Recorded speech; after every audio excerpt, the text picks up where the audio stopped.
Ladies and gentlemen, before we go further to reinforce our position, please allow me to rebut the other team's argument.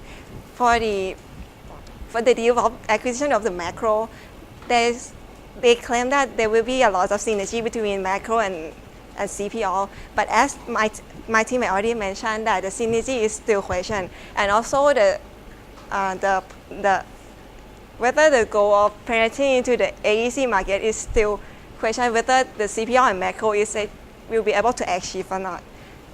So as my team has already mentioned that the acquisition of macro does not make the business sense due to the following reasons. First, it does not directly benefit the CPO. Instead, it benefits the CP Group at the cost of the CPO shareholder. And lastly, it shows no significant synergies between CPO and macro. So now, let's move on and analyze more whether this deal makes financial sense or not. After the analysis has been done, we found that the macro is overpriced and this deal was wrongly financed. Before the deal was announced, macro was traded at around 550 baht, but as the CPO suggests the price of 787 baht, we believe that the macro price is overpriced.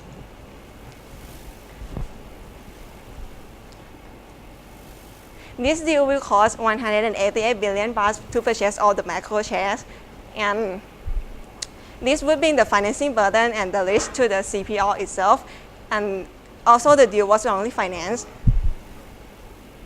So now let's take a look at the financing burdens that CPO had to face. The CPO executives claim that they can use the expected profit from the macro to cover the cost of borrowing, but since they use 90% of the debt and the rest 10% from the equity to complete this deal, the expected net income from the macro cannot be fully cover the cost of financing of this deal.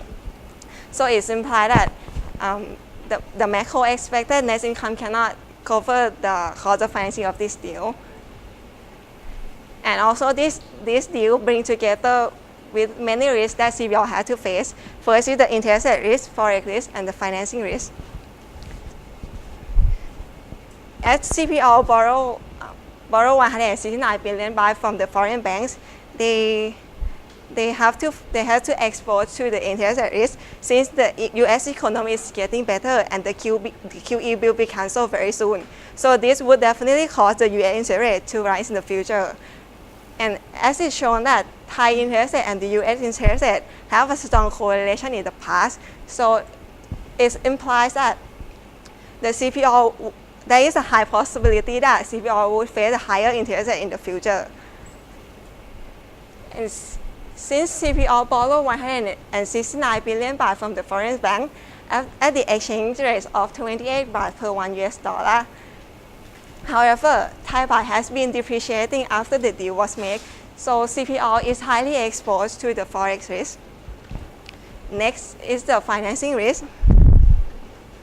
After the deal was made, the CPO's debt ratio would increase from 62% to 88%, and this would reduce the financing flexibility of the CPO itself since the debt level is already high. Therefore, the possible future source of financing will be limited to the equity financing only. So after we taken the financing burdens and the risk into account, this variation confirms that the CPO share is overpriced and its intrinsic value is only 30.24 baht.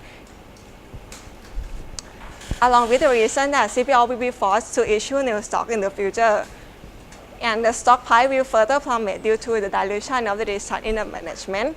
So,